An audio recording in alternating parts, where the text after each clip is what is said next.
Good morning, all.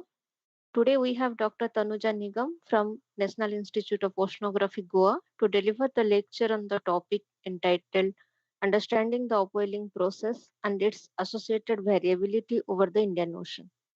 So, before starting the lecture, I would like to give a brief introduction about Dr. Tanuja Nigam. So, Dr. Tanuja Nigam is scientist at the CSIR National Institute of Oceanography, Goa, specializing in ocean circulation processes and their variability and its control to the biogeochemical features of the Indian Ocean. She holds a PhD in physical oceanography from Indian Institute of Technology, IIT Delhi, and MTech in atmospheric sciences from Pune University. She also holds a master degree in geoinformatics from Barkatullah University, Bhopal. She has research experience spanning Indian Ocean circulation, tropical cyclone, ocean warming, and its impact to biogeochemical variability. Before joining NIO, she also worked as a postdoctoral researcher on the ocean data assimilation at CMCC, Italy. She published many papers in international and national journals and also many conference publications. So, with this brief introduction, I request you to please start your lecture. Thank you. Okay. Thank you very much, Dr. Sachiko, for inviting me to deliver this talk. And I'm happy to deliver this talk. Okay, so we will start as Dr. Sachiko has already told. I will be talking about understanding the upwelling processes and its associated variability over Indian oceans. As this is also one of my PhD topic, so I have taken all the available things, whatever I have done analysis on my papers. And we will start now. Since I understand this course is not only for the specialist in the like in this field, so I'm starting with some basics which will be useful for the students. Okay, so as we all know, as we can see, one second. Let me switch on my pointer. Okay. So I hope it is visible to everybody, this pointer. So this is the map, which is showcasing in the left-hand side of this slide, which is giving a picture of how the wind stress features are there over the Indian Ocean region. And the above one is showcasing the July season wind stress behavior, and it is showcasing majorly the southwesterly monsoon wind stress behavior. And we can see that the Indian subcontinent as well as this North Indian Ocean is under the influence of southwesterly wind stress. And but opposite to this, during winter we can see the opposite behavior of wind stress, which is northeasterly in the direction and brings the winter monsoon conditions. Now coming to the main, since because these winds are the as we know, the ocean is basically having two type of circulation. The surface circulation is majorly the wind driven circulation, and the subsurface one is basically the temperature and salinity related differences, which is the thermohaline circulation. So as we can understand, due to this strength of these wind stress under these two monsoon system, the current system over the North Indian Ocean is also varying. So the right hand side is the picture of all the circulation, important dominating circulation pattern over Indian Ocean at the surface. And we can see at along the west coast of India, we have WICC, which is going southward or equatorward in the direction, and EICC, which is flowing in the summer monsoon season in the northward in direction. These both the currents brings generate a lot of Ekman mass transport, and due to this, here upwelling process occurs along the coasts of Indian coast in the west side as well as in the east side of the place. In the January, we have opposite behavior due to the changes of the wind stress in the anomaly.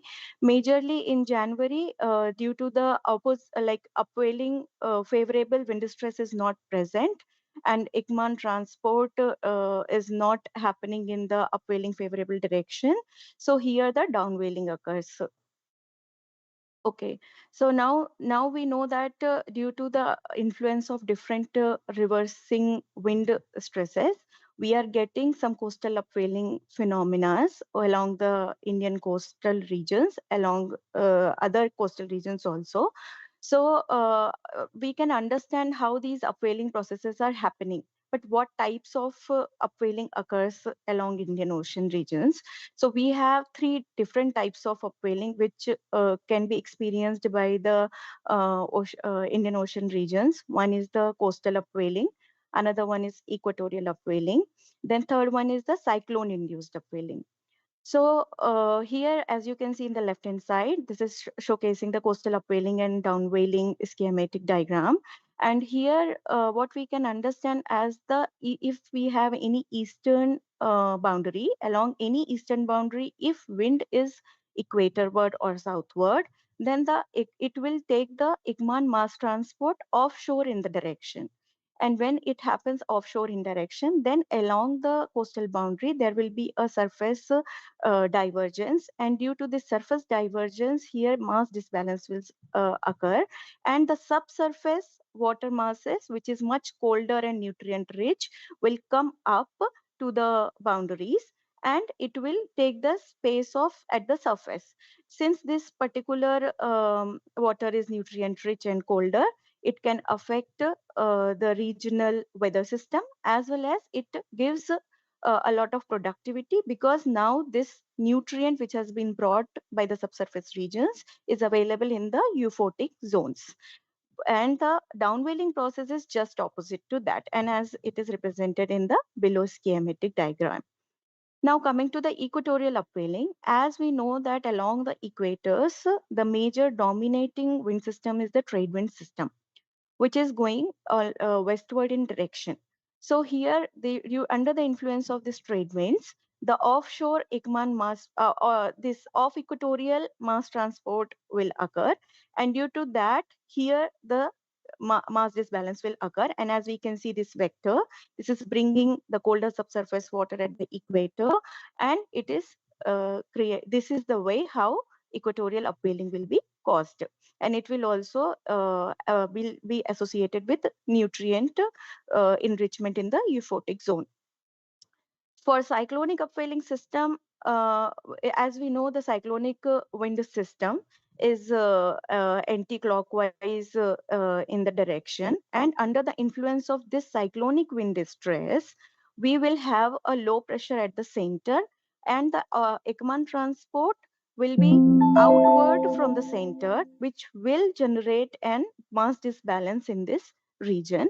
And again, here this low sea surface height will be represented, and along this region, the subsurface water will come up, and here again the upwelling process will occur, and vice versa will happen for the anticyclonic wind stress system. Now coming to the importance, since we are talking about upwelling process, and the students must be thinking that why we are worried about all those things. As I was mentioning in the last slide, since it brings a lot of nutrient-rich water, which will be available due to this physical process in the euphotic zones, and what our photosynthetic for the photosynthesis process,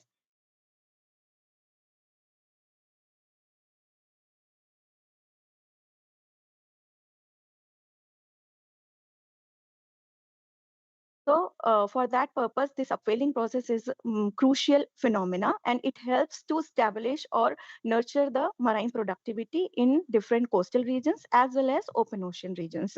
It is mentioned in the Cross Annias paper in 2015 that 25% of total global marine fishing catches are found from these upwelling zones only. Now, coming to the this region. As you can see here, this is the Indian Ocean region. And here I have highlighted some box regions like B1, then we have B2, then B3 and B4. These regions, B2 is here in the Somalia region, B1 is the West Coast region, B3 is Oman region, B4 is Bay of Bengal region, and B5 is the SCTR, which is the Seychelles Chagos Thermal Indian Ocean region. Now, these highlighted box regions are the known upwelling regions. Out of all these box regions, SCTR is known as the open ocean upwelling region, and the all other remaining are the coastal upwelling prone areas. Now, to start with some climatological feature to showcase, if suppose somebody is saying these are upwelling regions and upwelling is happening, so we need some kind of markers, like some kind of upwelling indicators. So what we use basically, in general, we use sea surface temperature. First we will check that whether there is a since upwelling will bring a lot of colder water from the subsurface, so generally due to this process, we can see there is a decline in the sea surface temperature, as well as the vertical temperature is also showcasing the upwrapping of the thermocline, can be seen by the vertical temperature system. If you will focus in each box regions, we can clearly see that in the middle panels of each box region, which is showcasing the sea surface temperature during June, July, August, September, which is the summer monsoon season, and the southwest under the influence of southwesterly monsoon system, the most of the time upwelling will set up, and colder water from the subsurface will come, and it is showcased by the drop of the SST, as well as the upwrapping of the thermocline can be seen in box 1 west coast of India, and box 2 in the Somalia region, as well as box 3, box 4 and box 5 also. We can see that the Somalia region is having the maximum chlorophyll availability with respect to the changes in these temperature changes, which is showcasing the upwelling strength. So here in box 2 region, we can see the maximum as the strength of the southwesterly monsoon system is highest and the strongest along the Somalia coast under the influence of Somalia jet. The maximum Ikman transport occur at this region and supports the primary productivity and the upwelling intensity over this region.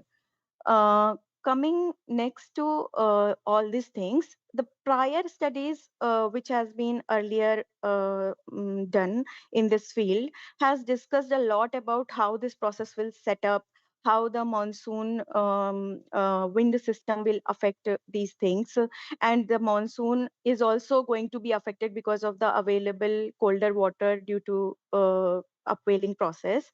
But there were little literature were found for the how these things are affected under the influence of different climatic modes. So in my work, I have focused majorly on these parts. So I will be giving some brief of that. So first we will be seeing like how this physical upwelling process is affected by the intrinsic climate modes. For this purpose, the first study I have performed, I have tried to look at for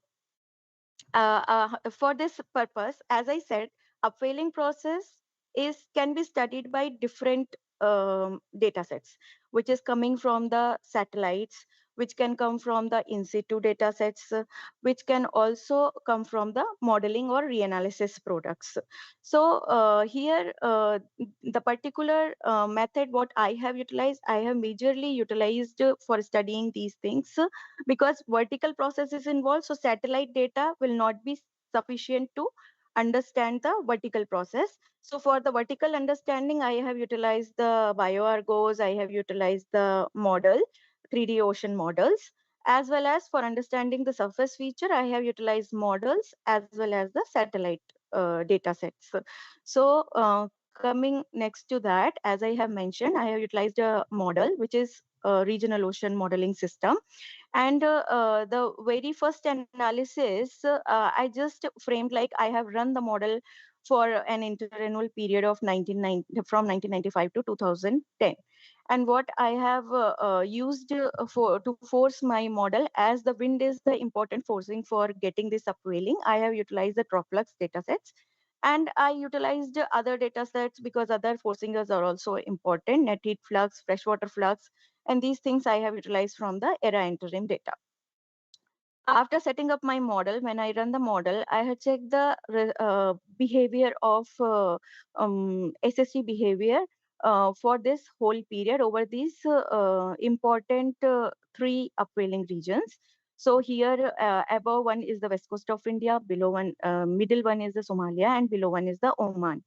As you can see here, first I have validated also the model, and it is crucial, it is important because with respect to OISST, my model has to be validated, because this validation will help for model to check the model validity towards going towards the deeper side, if it is matching with the satellite. So satellite is the standard for the surface features to be validated. Coming to this understanding, now if you can see for each years, if you focus, there will be a cooling associated in the June, July, August, September, which is showcasing the process of upwelling over these regions during JJS period. Now if you can also focus, you can see in all three regions this upwelling showcased by the SST drop is varying in the magnitude, which is showcasing an high variability is present in this process from one year to another year. Now to study it further, I performed the spectral analysis for the same period, for a little larger period, and I have utilized SST data sets. And I have utilized from 1995 till 2020, 2022. And then I have seen that when I performed the SST spectral analysis, I can see that there is a uh, semi-annual and annual band is the strongest variability bands. And annual bands is also present, but it is not that strong as the semi-annual and annual. With respect to, and this is common for all three regions, Oman and Somalia failing regions. And coming to the alongshore wind distress and cross-shore Igman transport, which is indicating the actual strength of upwelling over this region, there also the similar features has been found, that the semi-annual and annual variabilities are the strongest comparative to the interannual bands. So two order difference can be found. Then, because as I have mentioned, we have semi-annual, annual, and interannual. So now, since my work was mostly about the interannual variability, the first thing what I checked is that since the interannual variability, what I have seen, it was of two natures.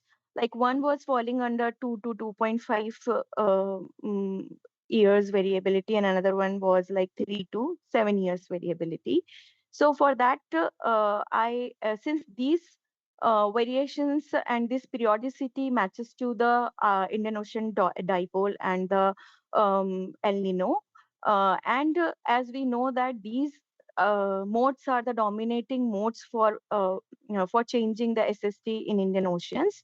So I have performed since what was the issue is that we thought that okay, whatever the data set we have, it has a certain length, but after that also if we have to check, so we have done a bootstrapped analysis to check the correlation between DMI index and the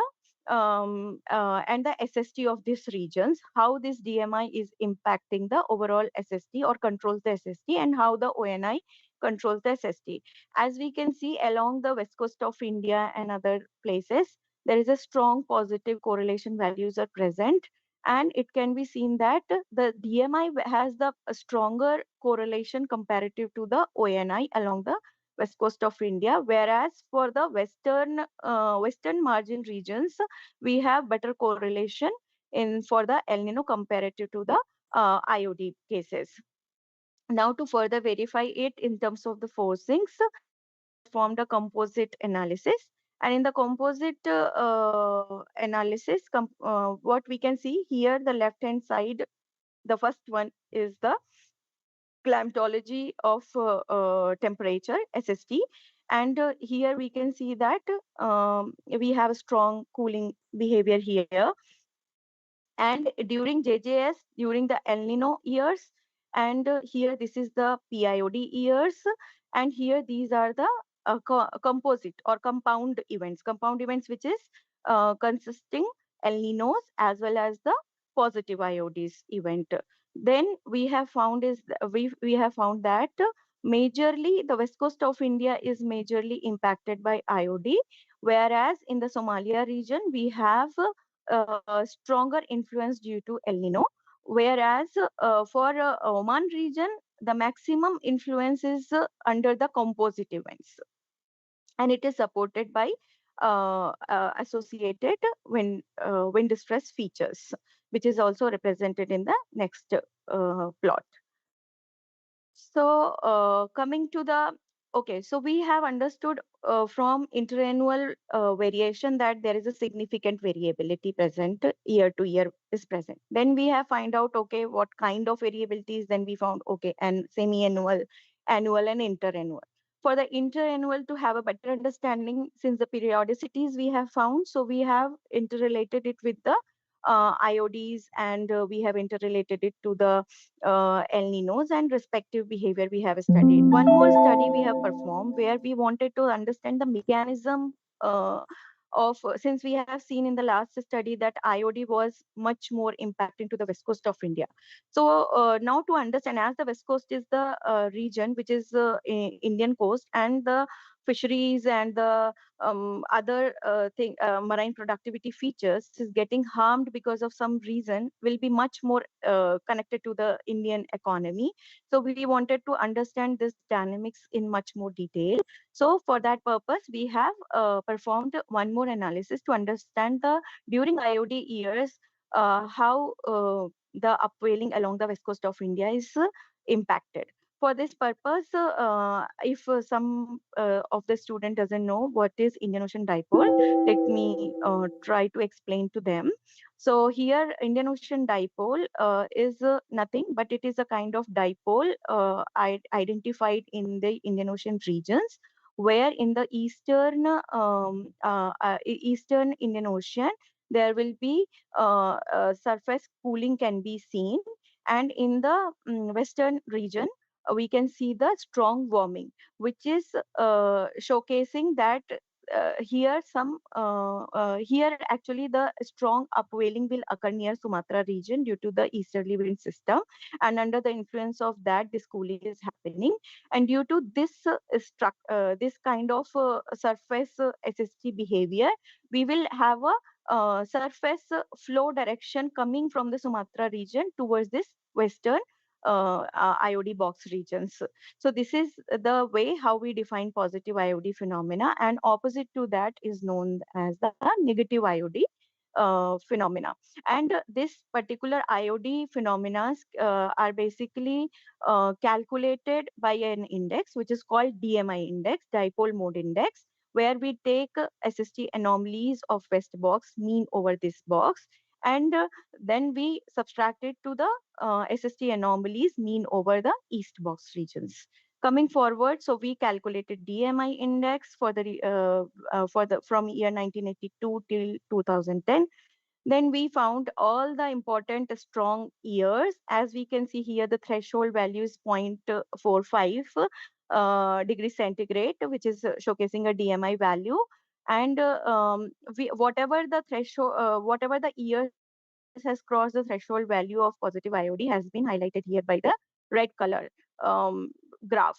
So now here we have identified stronger IOD events, and then what we have done, we have made a forcing for only those years, which was representing the IOD years wind stress forcing to understand the upwelling behavior, whereas for the other years has been considered as the normal years, which was not considering this strong IOD events. And then we have taken that as a normal years forcing. And then we utilize the same ROMS 3D ocean model. And we have forced by these different two wind systems our model, and we have tried to check the response. And we also analyze the differences between the wind stress between IOD and normal years. As we can see here, the above one is showcasing the climatology. Here, the vectors are representing the dominating climatological wind stress direction, and the fill is showcasing the strength of that. As we can see here, that along the west coast of India, we have southward meridional wind stress presence. And when we compare the PIOD and normal southward meridional wind strengths, and hello, is there any question in between? No, Okay. no, no. Okay. Okay, so we can see that the positive values here is showcasing the strength of southward or equatorward wind stress is decreasing during the positive IOD years comparative to the normal years.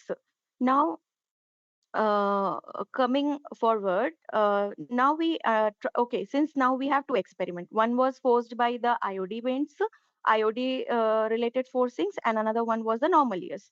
The output of that has given an idea about the SST changes in the region. That we have found that the if you will focus here, the drop is showcased by the which is thicker, and the dotted line is showcasing the D23, which is the 23-degree isotherm, and showcasing the shoaling of the thermocline due to the upwelling in the region. We can see that the drop in the SST is lesser for the IOD years, and the shoaling of the thermocline is also lesser for the IOD years comparative to the normal years. And it was supported because as we can see here in the below Hormuller plot, which is showcasing the stronger values of Ekman mass transport for offshore mass transport for the June to September, whereas for PIOD years it has been decreased significantly.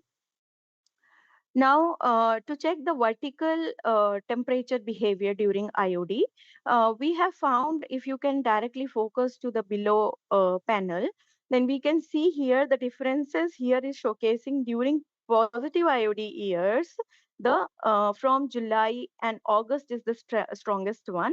The subsurface warming during positive IOD years with respect to normal years can be seen.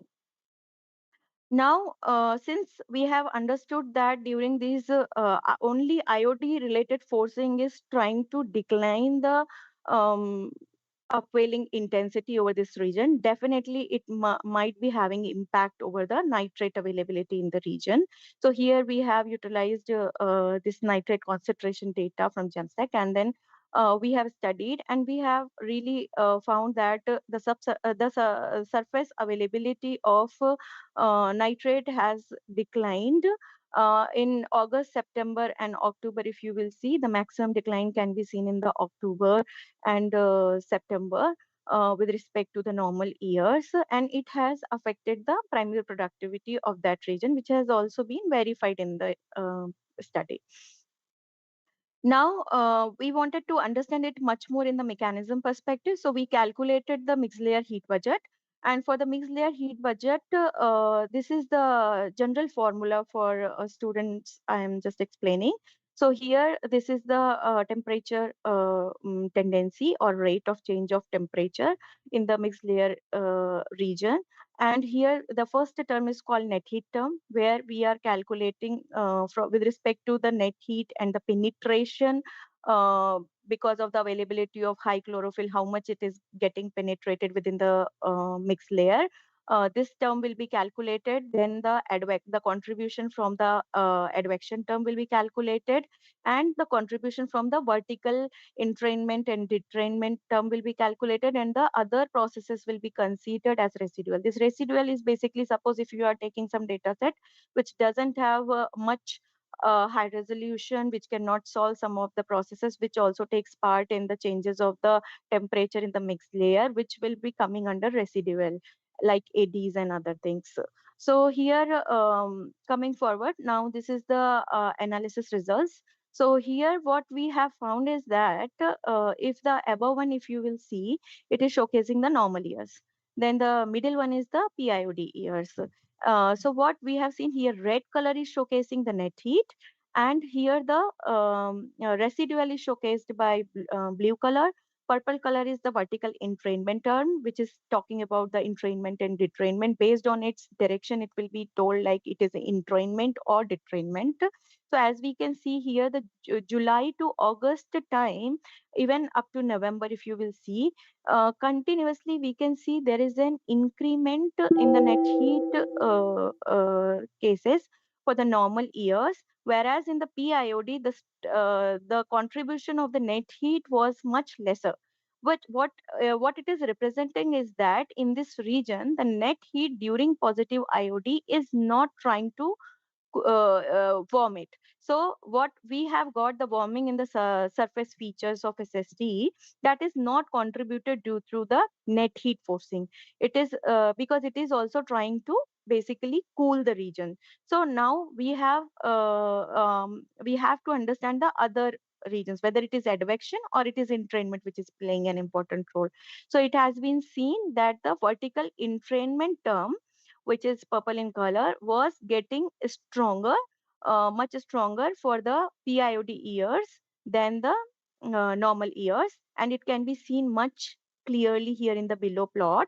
If you will see here, the dotted line having the positive sign is the PIOD years. And as you can see here, the vertical entrainment has been declined during the PIOD years comparative to the normal years, and which has taken a more important mm, um, which has become a proper understanding about the upwelling intensity has been decreased during positive IOD years due to the wind stress is getting weaker during positive IOD. Upwelling favorable wind stress is getting weaker along the west coast of India during positive IOD years, since there is an opposite wind coming from the Sumatra region, which inhibits the wind stress strength from the southwesterly monsoon system. Since June and July is the more stronger monsoon setups, so that time it doesn't take it forward. But the moment the August month reaches, the mode, our climatic mode of IOD related circulation is also getting strengthened. And in the August season only, the maximum decline in the wind stress along this upwelling region will occur. Okay, so up to here, we have clarified, okay, we have studied the variability, then we studied much more detailed mechanism perspective over west coast of India for the upwelling understanding, how it works on the mixed layer budget, how this different wind systems under the influence of a mode, under the influence of monsoon system interacts and further changes the nature of strength of these processes. Coming to the other uh, co- uh, Coming to the next feature, now I was majorly talking about the coastal upwelling phenomena. So it as I was talking about the winter season, so we haven't discussed anything related to winter. Coming to that, by 2000 and 2002, Prasanna Kumar was one scientist from NIO, and he has studied in detail by taking some cruise observations, and he found over northern Arabian Sea there is an incrementing um, uh, uh, primary productivity features in this region they have got. So what they have analyzed after getting that data is that in this region, since during winter season, northern Arabian Sea open ocean region, which is showcased here by this red box region, is under the influence of northeasterly colder and dry wind. And these colder and dry wind system will take a lot of moisture, and it will have a lot of evaporation from the surface, as well as the net heat is also getting low because it is the cooling period. So due to this cooling and the increase in the salinity due to the high evaporation, the surface water masses layer will be little bit heavier, and it want to subduct, or it want to go down. So there will be some instability will be generated due to the convective cooling process. And due to this convective mixing, the subsurface nutrient rich water will come up, and it will be distributed in the high mix layer, and it will support the primary productivity in the northern Arabian Sea. This has been brought by the mechanism perspective by these researchers. And then finally, we can also see these values in the Haumüller climate. This is the climatological mean chlorophyll, surface chlorophyll values. And we can see here from June to October, we can see here the June to October, whatever the maximum availability of the chlorophyll is there, much more than that you can see from the January to March. So as you can see here in the next one also. Okay, so for this particular Northern Arabian Sea, we have also done one study. And what we have done, we wanted to study is that as I was talking about the influence of modes, because the main agenda was to check the interannual variations as well as the different intrinsic mode response to different upwelling regions. So here in this region, when we have studied, what we have found is that if we take some pure, we have made two classes. One is the pure positive IOD classes, and then the other one we have taken as the compound events from El Nino and the PIOD. What we have seen is that if we plot the chlorophyll anomalies over this region, both model as well as the satellite observation, both are showcasing there is a decline during the compound events. The chlorophyll is declining majorly comparative to the pure IOD events. Now, coming to the SST thing, we can also see here during the compound events, the SST is showcasing the strong warming comparative to the this cooling in this region, which is also showcasing that there might be some weakening in the upwelling over this region. Now, coming next to that, we have tried to check the vertical structure of the temperature.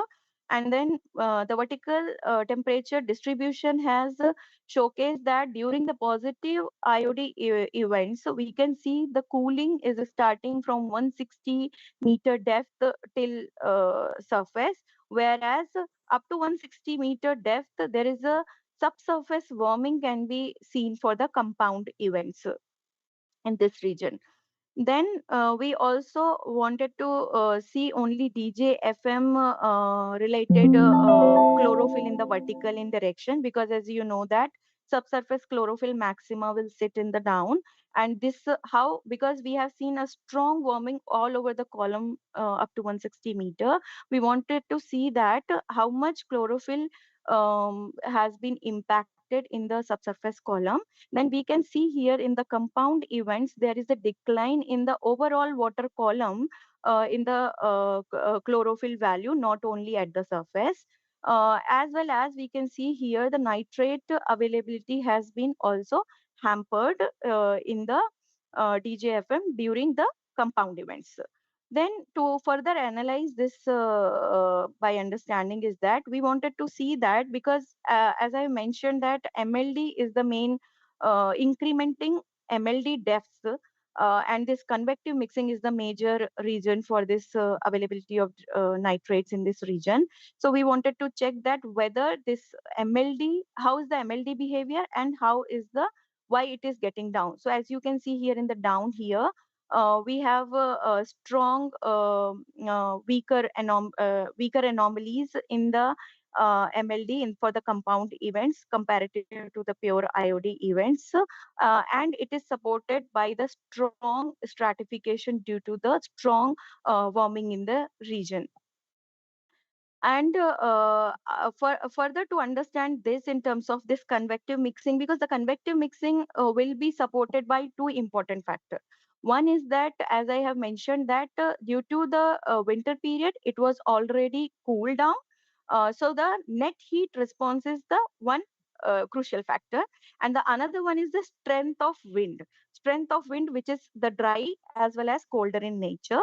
So we can see during these two different classes of interannual modes, we can see here there is a strong wind system comparative to the compound event classes, as well as the net heat loss. Net heat loss means how much uh, loss has happened from the net heat, which is very less here in this region, which is representing that most of the heat is conserved by the ocean itself, because net heat loss is not that much high as here.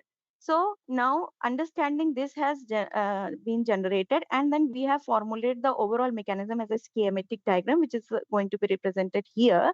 And what we understood in the Northern Arabian Sea, if you see the behavior of pure positive IOD events and the compound events, then we have found a different behavior due to the changes in the wind system, which is much stronger for the positive IOD, as well as the loss in the net heat flux is also large. And for the and opposite is happening for the composite events, and which will give a higher stratification in this stratification in the positive IOD regions in comparison to the strong stratification over for these particular compound event classes. And due to this, the availability of the nutrient will be increased for positive IOD years, whereas it will decline for the compound events, and hence the chlorophyll anomalies found for these two classes has been explained. Okay, so we have understood till now all the coastal upwelling regions. Then we have investigated much more in detail the IOD, El Nino, and different coastal upwelling responses. Then, as west coast of India is much more important in terms of economy for us, we have focused more on that region, and we found out the IOD responses, because IOD was the more dominating mode which is controlling the west coast of India. So we understood it by mechanism. Then next we have taken it further for the Northern Arabian Sea winter cooling period and the upwelling and the primary productivity understanding under these modes. Then further in the Bay of Bengal, normally the upwelling and the primary productivity is not that much high as Arabian Sea, because of because we have their light limitations due to the higher suspended sediment material in the water column, which has been brought by the river discharges, and it will inhibit the availability of light. And due to this limited light conditions, we have lesser chances to get the primary productivity comparative to the Arabian Sea. And but even though under the monsoon system over some regions of coastal regions, we get this coastal upwelling along the east coast of India also. Then we try to see the behavior of that particular region also with respect to these modes. And then, as I have mentioned, the positive IOD was the more local dominating mode, and it controls our SST. So we have taken all positive IOD events in this region for a period of from 2000 to 2018. Now, after calculating DMI index, we got some positive IOD events, and these are the years we have considered here: 2006, 2012, 2015, and 2017. As we can see here, both model and observation, even though these particular years all are consisting with the same interannual mode, which is positive IOD, you can see the response of SST in this particular upwelling zone, which is highlighted here by this box region, is varying significantly. We can see here the cooling is higher in 2016 and 2012, whereas in 2015 and 2017, we can find that there is a huge warming with respect to the earlier positive IOD events. So we have seen there is an inconsistent upwelling region behavior in terms of its warming and its SST behavior over this region we have found. Then we have also checked, because we know that the SST, if the warming will increase, it is inversely proportional to the chlorophyll behavior. So we have cross-checked, and then we have found here that there is a decline in the 2015 and 2017. There is a much more decline has been seen in the chlorophyll over this upwelling region of Bay of Bengal. Now coming next for the analysis, what we have done, again, as I said, it's a vertical entrainment, and the vertical movement of water is one of the crucial thing. Definitely, we were supposed to check the temperature. Then we have checked the temperature column, and then we have found that during 2015 there was a surface till almost like 60 meter or 40 meter. There is a strong warming with respect to other about 2016 and 2012 event can be seen, a consistent warming in the region, as well as in 2017 much more higher warming can be seen in the magnitude as well as the subsurface extension to that. Along with that, since we wanted to understand as I said, this region is highly stratified because of the availability of freshwater flux. We wanted to understand the salinity behavior in this region. We have checked that, and then we found that there is an freshening was happening in 2017, which was the strongest in 2017, which is showcasing the highest warming in the region. Whereas in the salinity for the 2006 and 2012, it was much saline comparative to these 2015 and 2017. Now coming next to that, we wanted to check the chlorophyll subsurface behavior. As you can see here, in the 2006 and 2012, we have found that stronger values of chlorophyll, whereas in 2012 we have again the comparatively stronger values, and 2015 and 2017, as we have found the stronger warming in this region, as well as the salinity behavior is also supporting to that, we have found the negative anomalies consistently in this region. And the negative anomalies were much more, having almost like 10 meter to 15 meter much more extension in the 2017 comparative to 2015. And the availability of nitrate, to explain that, is also declined significantly in 2017 and 2015 in contrast to the 2006 and 2012.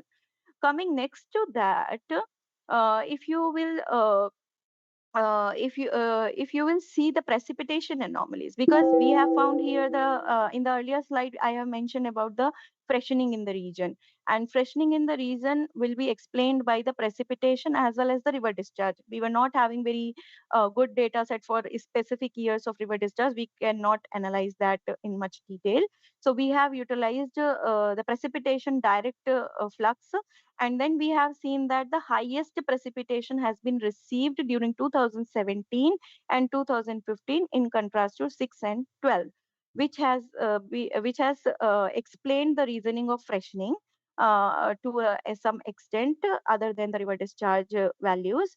Then further to understand these things in detail, we also try to understand the strength of wind, because these availability of fresher water will definitely will sit at the surface and form the barrier layer in the region. But to fight with this barrier layer, and to get the upwelling process started in the region, we need to know about the main forcing factor, which was wind stress. And here, as we can see here, for 2006 and 2012, with respect to the 2015 and 2017, we have much stronger wind system comparative to these 2 years. So not even this higher freshwater flux has given the higher stratification and the freshening in the region and the BLT formation in the region. At the same time, our the wind forcing is also quite weaker to fight with this higher stratification in the region, and it can be seen by the pumping velocity strength in the below. As you can see here, the pumping velocity is showcased by this color and fill color, and the associated transport values are showcased by the contour values. And we can see significant decline in the Ekman pumping velocity for 2015 and 2017 in this region. Now coming to the uh, here, this is the MLD, and the above one is showcasing the below one is showcasing the stratification. As we can see here, the BLT is increasing and MLD is declining. MLD is declining and BLT is increasing, and the stratification is also increasing throughout the column in 2015 and 2017 years. Now, to understand this, since this was a particular study which was showcasing that even though we are saying for a composite understanding, for a composite perspective, we can give a behavior of a particular mode is trying to majorly decline or majorly trying to increment upwelling process. Whereas if you go year to year, particular event wise different climatic modes, then we have found that there are high chances, because of the local seasonal forcing factors, the response of different climatic modes can change. So we finally made it as a schematic for better understanding that in the Western Bay of Bengal region, we have here called the above two, like 2006 and 2012 year, as cold class, and the other one has been intimated as the warm class. And here what we have found is that the strong wind speed under the cold classes and the strong Ekman pumping velocity and Ekman mass transport and the lesser precipitation received, all together has these three forcing has turned the same mode response as the much more much more intensity of upwelling. Whereas for the warm class, the same forcing factors has turned the same mode response as opposite in nature, and it has declined the upwelling intensity in the region. So there is no surety that each event or each climatic mode event will behave the same. We have to understand everything in terms of two factors. One is that how your seasonal forcing factors acting, which is actually dealing with your intensity of upwelling, as well as these forcing factor under the influence of this mode, whether it is impacting how. So here we since the more number of events were not there, we were not able to have a setup of understanding of this nature of IOD, whether it is related to in certain classes of IOD, these particular phenomena will happen or not. For that perspective, we should have much more number of events to have a better clarification on that.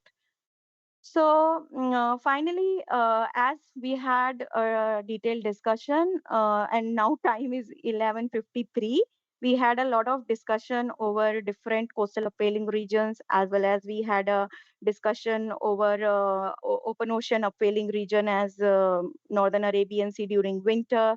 We had different ideas about how a different same nature different nature, and the compound event will behave differently for upwelling intensity changes as well associated biogeochemistry changes in the region. I'll give a short understanding on the cyclone induced upwelling also. Here the agenda was because there are many papers which is talking about the cyclone induced upwelling. So every time, as I have mentioned in the initial slide, that whenever you have cyclonic wind distress, it will have an outward mass transport, and hence there will be an upwelling in the center. Now whenever a cyclone passes from that region, in the preceding places, like in the path of that, we have seen that the productivity is increasing, which has been studied and reported by many earlier studies. Now to study it further, now to understand it with the different initial condition, we wanted to study is that, okay, if suppose precipitation is increasing in future, suppose you have different stratification. As we know, warming is increasing, as we know stratification is changing. So we wanted to have an understanding how different periods or different stratification or different initial conditions of ocean can change the same cyclonic forcing, and how the upwelling response will change associated to that. So what we have done, we have selected two almost similar strength cyclones. One is Fed cyclone over Arabian Sea in 2010, which has occurred, and in Nilofer, which has occurred in October month in 2014. Now, after that, after selecting this two thing, what we have done, as I have mentioned, that one has occurred in June and October, so we cannot compare it directly the response. So if I give the same FET forcing cyclone, but I choose the October oceanic condition. So I am telling FET to go for the October oceanic conditions. So I can analyze that with different strength, how the ocean initial condition has played an important role in the total strength of cyclonic behavior as well as its associated upwelling feature. So I have planned that way, and then we have set up an idealistic experiments where the experiment number 1 and 2 has been run with the realistic forcings of Fet and Nilofer cyclone, which was 1st June 2010 to 24th June 2014. This was the initial condition given for these particular cyclones, and we have given the forcing factors for from 1 to 7 June and 24 to 31. And these things has been taken from the WRF model, these atmospheric forcings. We have run separately, and then we have provided to the ROMS model. Then FET and Nilofer, idealistic, which is denoting that FET, which has occurred in June month, has been given the October initial condition to check an understanding about the impact and assessment of different initial condition of ocean environment. And then for the Nilofer, we have given June. Now, when we have seen the realistic cases of FET and Nilofer, it has been seen and it has been calculated. The translational speed of Nilofer was much slower comparative to the FET. As we know that if a particular cyclone is very slower in speed, it will have much time to interact with the oceanic water column.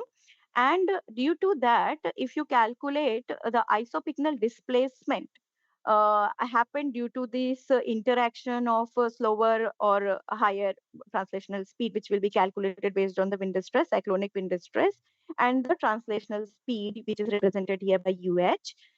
Then we can see here the FET has got less isopycnal displacement with respect to Nilofer, which is much higher. As I told, it is a factor of translational speed. So if any cyclone will have slower translational speed, will have much interaction time, and it will also affect the features can be changed if your stratification conditions are differing. For that, we will see the further results.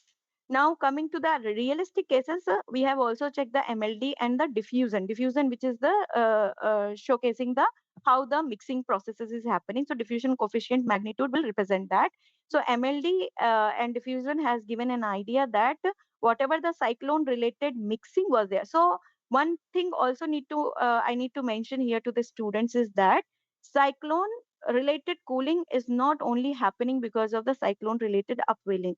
It is a two type of nature of processes. One is that cyclone generated inertial mixing as well as the cyclone related is strong wind stress related mixing, as well as it is upwelling, cyclone generated upwelling related cooling. So three sort of coolings will totally give you a total magnitude of cyclonic um, process related preceding surface cooling. So now coming to the next to that, when we have analyzed, I am going little faster because time is little less. So here what I need to mention here in experiment number 1 to experiment number 4, as I detailed in the last slide, what we have found is that the experiment number 1 and 2, which is realistic cases, has got SST drop as maximum as for the Nilofer cases, as we have seen for previously. But for the real idealistic case, when the Nilofer has run for June initial condition, then it has declined its total response in terms of the cooling, cyclone generated cooling in the region. As well as similarly, the FET has also got the changes as a declining behavior in the surface cooling in this under the influence of the October initial conditions. Now, to understand further these changes, as I said, this uh, cyclone generated mixing, which will be associated with the velocity shear, which is called baroclinic velocity shear, because it will be affecting the subsurface water column. So here, and it is changing the subsurface velocity in the oceanic system, and it will generate some kind of instability. So here, this is the formula how we calculate it. And then as you can see here, for experiment number 4, the maximum shear has been seen.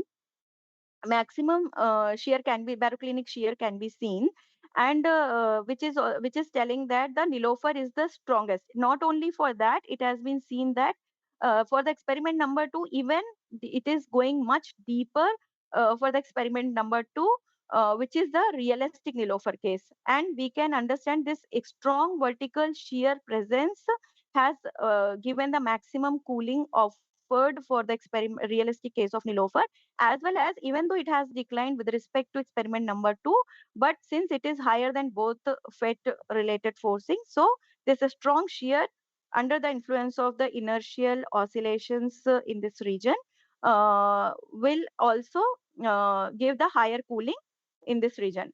Now, as I said about the inertial oscillation and the shear generation and instability, it can be understood through the stratification, because these inertial oscillation are supported by the stratification conditions in the water column. So as we can see here, I have calculated here the Brunt-Väisälä frequency for the all 4 experiments. As we can see for the red color, which is experiment number 2, realistic Nilofer, we can see here the maximum strength of Brunt-Väisälä frequency is found till till deeper depths, and this has given a much more prone ground to develop and strengthen the inertial oscillation in the water column. And due to the dissipation after the forcing has gone, once these oscillation will dissipate, this inertial things will dissipate, it will generate mixing to the whole water column up to 135 meter. Then after, because of this, whatever the water column will be mixed, since it is much more deeper, it will bring even colder water than any other, which is only having the mixing in the upper column itself only. So this has given an idea to us is that the cyclone related upwelling, mixing and cooling, everything is having a strong connection with the ocean initial condition, which is the oceanic environment and the stratification condition to particular first day of the cyclone generation. And it can also impact the cyclone related upwelling intensity in the region. Now it is 12:04. Dr. Sachiko, can I continue if I have some 2 more slides or 3 Yes, more yes, slides? please continue. Please. Okay. So, Now coming to the much more, these things were much earlier, things are done. Now I give you some little glance of like the concern. The latest concern is the ocean warming. As people are talking about, ocean is keep on increasing, and the rate of ocean warming is highest over Indian Ocean region comparative to the other two oceans, and we are getting a stress of marine heat waves now. So there is a small glance I have to provide for that. As I have mentioned initially, we have five box regions. What I have done, I have plotted here in each box region, like as if you remember, box one was West Coast, box two was Somalia, box three was Oman, and box okay, so it is copied, sorry. So here, these three boxes are showcasing, if you will focus in the vertical temperature plot, which is shown in the fill. And you can see here after 2008 or 2009, in all the regions, you can see that the subsurface warming is increasing till 300 meter. It's keep on increasing in all the upwelling regions. So it is earlier, whatever the maximum variability in terms of upwelling we used to get, it was because only strength of wind and everything. But if you consider the overall water column itself is warm, and suppose you are bringing some water from 300 meter, but the 300 meter also is too much warm water, then probably you will not find the strength of upwelling, even though the physical process is happening. The wind is giving its influence, but it is bringing warmer water.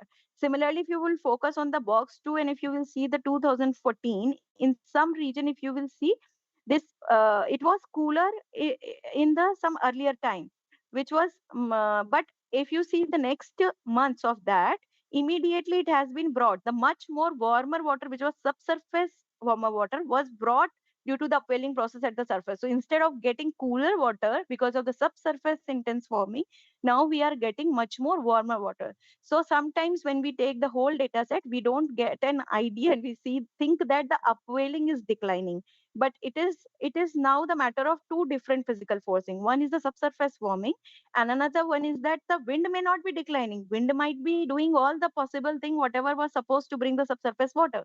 But since the subsurface water itself is now warmer than the surface water, sometimes we feel that the upwelling process is declining. So there are some confusions, and we need to further study all those things. Not only with this region, there is as we know that the whatever the Indian Ocean warming is there is a big role of Indonesian through flow region, which brings Pacific water. So for that, there are studies by different people, and they are saying that in the western South Indian Ocean, the warming is increasing a lot. So here we have performed, we have submitted this paper. So here, this is the SCTR region, as I have mentioned initially. In SCTR region, the main upwelling region is this western region, and as you go away from this region, then this is little bit declining. And as we know, the Indonesian through flow water comes from here only. Then if you see the ocean heat content in this region, then we can see that the ocean heat content trend is showcasing the higher warming in the region. And it is also showcased by the SST spatial trend. As you can see here, the maximum SST increment can be seen in the western region. Now coming to the same 1998 to 2020 region, then you can see in SCTR these three boxes as I have shown here. If you focus here, we have these three box regions where we have west box is this, which is this one. Then this is the central box, which is this one. And this is the east box, which is the westmost. So, no, sorry, this is the east box. So coming to that, as we know that the marine heat wave, there is a strong marine heat wave events occurred over these regions in 2015, 16, 19 and 19 and 20. As we can see here, we have tried to see the responses of marine heat wave in this region, and we can see here the maximum warming has occurred in 2019 over the east box region of SCTR. comparative to the other two box region. Whereas for 2015, total all these three boxes were under the influence of huge marine heat wave condition, and which had a lot of biogeochemical changes. Since the time is not much, so I'll not explain it further. I just want to have one regression plot at the last, which is showcasing here is that this is the regression between the chlorophyll and the wind stress. And this is the regression in between the this is the regression in between the ocean heat content and the chlorophyll region. As you can see that maximum correlation and the negative correlation can be seen between the ocean heat content and the chlorophyll, whereas the wind is not having significant chlorophyll relation. So it seems that warming is taking over and becoming the much more dominating factor to control SST than the wind, even though the process is happening. But due to the changes of oceanic heat content, the overall chlorophyll behavior is changing, which need to be further studied in detail for understanding better variability in the changing climate scenario. That's all what I want to say. Now I will stop here. Hope you all have understood, and welcome to all questions. Thank you, Dr. Tanuja, for very nice and detailed, informative talk about upwelling processes. So, if we'll now take some queries or questions from participants. Yeah. So, I'll read the queries. Uh, Hmm. so, first one is, why is there a difference between vertical entrainment, positive IOD, and normal? Okay. So this slide, I think, entrainment. Okay, okay, okay. Okay. So let me explain here. Okay, so I understood your question. Whoever has asked, thanks for your question. Let me showcase that plot for others to follow. So this is the plot. The question is about this particular plot. What they are asking is that they want to understand much in detail. They have not followed that why during positive IOD the vertical entrainment has declined in the process. So what I have explained, tried to explain, since the time was less, so I haven't given much time. So as you can see, this climatological wind stress conditions here, these are southwesterly in direction. What I have told is that during June, monsoon starts establishing, then July, and then August and September, it starts withdrawing. So the strength will decline. But during, as you know, that August, September, SON is the main period when the DMI or the dipole mode index will also go to its peak. So the dynamics and the setup, what I have showcased here, the SST related distribution changes in IoT related here. So as I have mentioned here, once you have cooler means here it will be high pressure, and here it will be warming means it will be a low pressure. So what IOD positive, during positive IOD years, the winds will try to reach to this warm box, which is a much lower pressure region. So here, and what we have seen just now is that normal setup of wind system, which actually is upwelling favorable in this region, which has been brought by the southwesterly monsoon system, will be southwesterly in direction, or southward at the west coast of India. Now, since these wind system, when the DMI will take it forward, again this wind system will come from opposite in direction, which is coming northward in direction. So here there will be a competition between the DMI related wind setup as well as the southwesterly. Since the dominating forcing is the southwesterly, so upwelling will not finish, or upwelling will not diminish at all. But since there is an opposite stress, so here there will be some weakening of the wind stress, upwelling favorable wind stress is seen due to the two different nature of winds or opposite nature of winds, which will affect the strength of upwelling favorable wind stress, and hence related to that, vertical entrainment and the vertical velocity associated to that will also decrease. This is the answer I want to provide. I hope you have understood.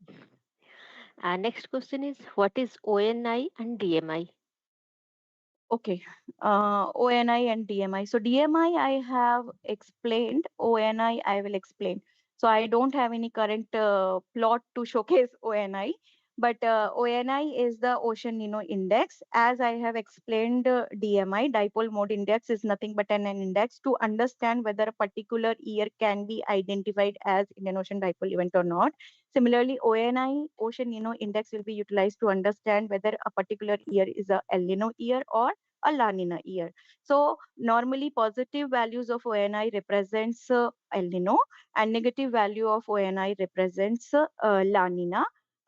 In ONI, how you will understand, it is the SST anomalies, which is the 3 months running mean over the Nino 3.4 region. There are different Nino regions, Nino 3, Nino 4. Nino 3.4 is the one which is much more related to our Indian Ocean dynamical behavior.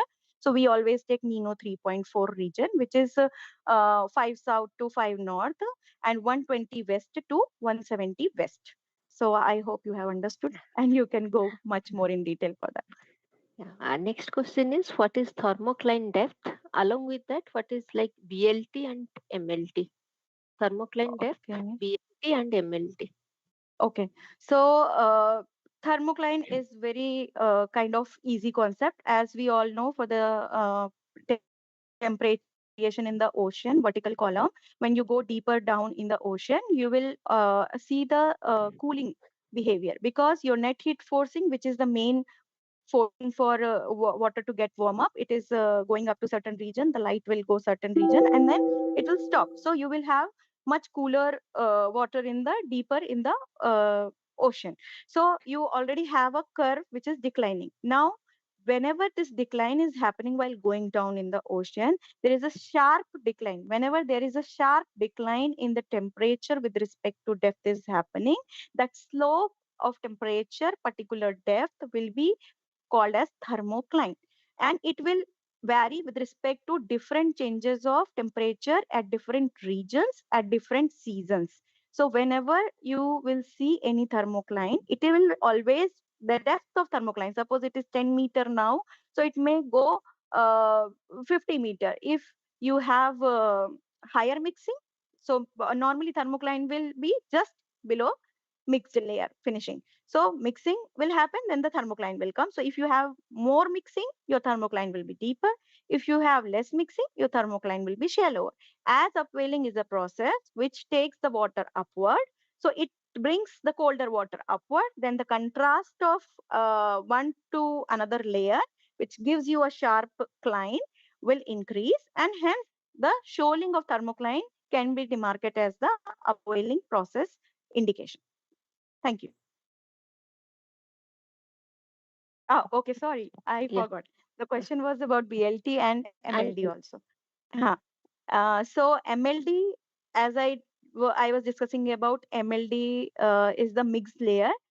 So mixed layer is just above thermocline is the reason where the all the properties of this temperature, salinity, and everything is same. And the criteria what we follow to understand about MLD is two criteria. One is the temperature criteria. We see that if a certain depth, simple criteria. There are some papers which is denoting you should follow 0.5 degree centigrade changes, maximum changes to certain depth. If it happens, that threshold, then you consider that is the MLD. There are some which is also following 1 degree. So it depends on region to region which criteria suits for you. And there is another criteria which is much more accurate, that is the density criteria. And what we see that, okay, when the gradient of density is 0.125 gram per centimeter cube, then we say that this is the threshold we follow for getting the MLD. Now coming to the BLT. So BLT is nothing but when, as I said, like when you have much fresh water flux, so what will happen? This fresh water is very reluctant to go down because it is lighter in nature. As well as the fresh water property is that fresh water will always like to have much more absorptivity of net heat flux, then it will it will be much warmer. So when some warming will occur, means it will be even lighter. because temperature increases, density decreases. So it will get even lighter. So already it was fresher, then it got much warming, then it was much, so it will create a fine layer above and it will restrict the mixing process. So finally, this BLT will be formed because of the freshwater flux availability, and it will be MLDD minus MLDT. We always calculate two MLDs, and we say that if you subtract these two different nature of MLDs, as I have mentioned about the threshold criteria for both, then you can get the depth of BLT. It will be a sandwiched kind of layer. Okay. Okay. And last question, most probably the last question. This is what causes most influence in upwelling, cyclone or tsunami or earthquake? Hmm. Okay, so as per the upwelling, what I was discussing is majorly a wind-driven phenomena, which I have initially explained. The very first slide, if you remember, I was telling that wind is this upwelling is majorly wind-driven upwelling. There is one more upwelling, which is geology people will talk about.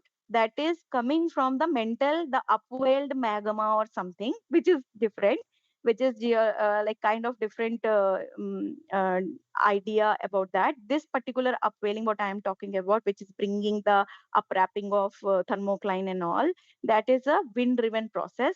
So majorly, since cyclone, the whatever the forcing you have given me as tsunami and the other things, which is not having any significant wind-driven process, only cyclone is associated with that. So I would recommend you should believe that cyclone is the major reason for the upwelling related in the oceanic regions. Yeah, that's all I think. These are the questions the participant asked. And thank you again for accepting our Dr. Tanuja for accepting our invitation and give a very nice talk. Thank you. Thank you for this opportunity. I hope I was clear enough and I was visible because I was Yeah, keep yeah, yeah. moving. I was Yes, keep yes, moving, so I don't know. Hope yeah, the students have understood the things. yes, yes, yes.